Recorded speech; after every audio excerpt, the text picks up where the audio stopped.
This is, curiously, one of those small-minded places in the Western world, and yet it's also advertised as one of the most tolerant. And yet, I note that Holocaust Remembrance Day also got the thumbs down from New Trier Township High School. Holocaust Remembrance Day, that's a pretty significant Jewish population on the North Shore, including the New Trier School District. Holocaust Remembrance Day, thumbs down? Thumbs down from New Trier? Yeah, it's where is this inclusivity, right? And so this was a big deal too, because there was a whole planned activity for remembering the Holocaust, and some of it was done, but some of it was shot down. The question was it done by the DEI people at New Trier? The superintendent says he did it all on his own. It wasn't the DEI group, but people don't buy it. Oh, good. And I love the ownership. I love the ownership. That's Paul Sally, right? Paul Sally. It was the Dickensian name Paul Sally, because he's a Sally, all right. Yeah. So okay. So that's great. So okay. I just wanted to make sure I got that right, because for those who are not anti-Semitic, anti-Catholic bigots, like most of Wilmette, not hate-mongering, ignorant, anti-organized religion. I mean, except for Muslim. I got it. Except for, Islam. I get that they respect Islam, but not, for Christians, Jews, that's no-go zones. I got that. But for those few, like, who may be not members of New Trier Neighbors, but may be interested to see, we've had them on before, but I wanted to make sure we mention that this coming Sunday, April 21st, 4 p.m., our friend Eli Steele will be screening his documentary Killing America at the AMC in Northbrook Court. The film exposes, as we've talked to him about, I've talked to him on my podcast about it too, exposes the explosion of anti-Semitism and racial hate that's permeated the California schools, the wealthy California schools, just as it has the wealthy North Shore schools like New Trier High School. I love the symmetry. Perfect timing. Particularly since the October 7th terrorist attack by Hamas. So again, Sunday, April 21st at 4 p.m., the AMC in Northbrook Court.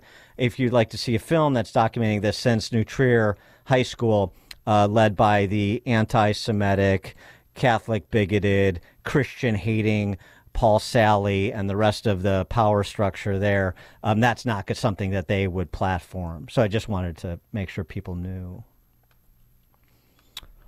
Yeah, that's key, Dan. And by the way, so the good news is that part of the fight back is Parents Defending Education has been trying to get through FOIA exactly what happened in New Trier on this day of remembrance for the Holocaust, and New Trier saying no, we can't give it to you. It's just too cumbersome, too onerous. And so they've filed a lawsuit. Parents Defending Education has filed a lawsuit to get this stuff out of them. So we'll see where that goes, but. I think this is part of the pushback. It's I don't like to use these kind of terms, but it's war, and it's a cultural war, and we got to fight it, and there's got to be fairness. It's got to be two-sided, and our side doesn't try to shut down what they say. We just want to make sure that both sides are included. Where their side shuts down any opposition, and it's they'll do anything they can. They'll use any means they can to shut down opposition. Well, I wanted to move on to this $70 million in migrant funding that the city has to cough up. Apparently, Preckwinkle was twisting arms to help Mayor Johnson deliver on that $70 million. The city council is going to vote on it today. What do you see happening? What do you forecast? Well, I mean, it's hard to see how it doesn't pass. I don't know of the specific votes, but they're stuck there, right? And there's a big opposition. You've seen Alderman Beal and others push back, and he's right. I mean, we are just cheating local residents, local Chicagoans in favor of a bunch of illegal immigrants, and that's a real problem. We're talking about crime on the streets, we're talking about homelessness, we're talking about all kinds of problems. And here we are doling out millions, tens of millions, hundreds of millions, and it'll be billions to illegal immigrants who aren't part of this community. And the $70 million is just a small amount. I mean, that alone might cover what we're spending on education for these for the new children here. I don't understand how in these trying times, with Tony Preckwinkle stepping up, with J.B. Pritzker stepping up, with Brandon Johnson stepping up. How Wilmette, I hate to go back to Wilmette, but not really, how Wilmette is not stepping up. I read a piece last week, I mentioned, that the village manager of Wilmette said that we can handle the, I can't remember exact words, I think he said something like, we can handle the maids and the gardeners that we have in Wilmette right now. But if there were more people shipped up here from the border, we couldn't handle them. And I'm flabbergasted that Wilmette would have any restrictions on people from another country that are looking for a better life and just want to come to Wilmette for that better life. I can't believe that they would risk being known as an unwelcoming community. Well, yeah, there's a big risk he took saying all that. Yeah, let's see where the pushback comes. But there are a lot of buses coming to Wilmette. They load them up. They deboard at the Wilmette metro station, and they go right back into Chicago. And I think we've had 30-something recently. It's been a big number. But yeah, he's concerned now, and I'm not sure how that's going to fly in the face of the community. Speaking of the community and the communities in Illinois, all of them are losing population. Just about every county in the state of Illinois I saw has lost population, but that doesn't square with what Jelly Belly Pritzker tells us, that Illinois is gaining population. It's attracting businesses. It's reducing tax burdens. We're going to become a text hub. Hub? An IT hub, excuse me. Yeah, of course. Yeah, I mean, everything's coming up roses from what I understand from the officials, and then I read these stories and I don't know what to think.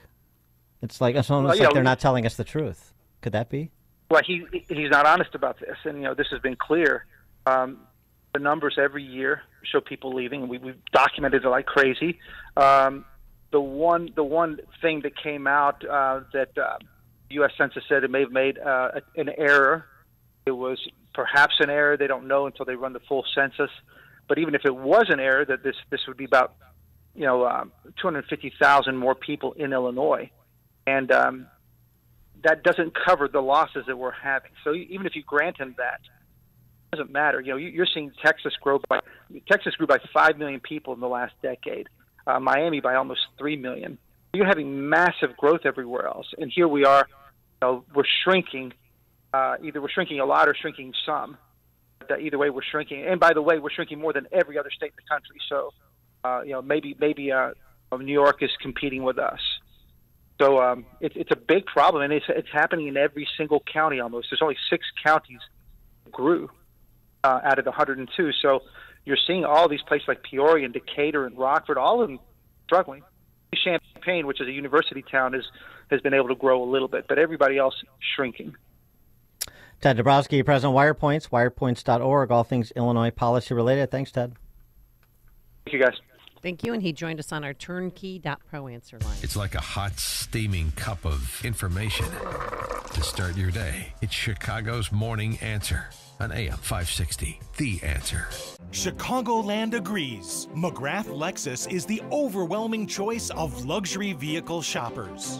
Their unparalleled team of sales consultants expertly help you navigate their immense inventory to arrive at the perfect vehicle for you.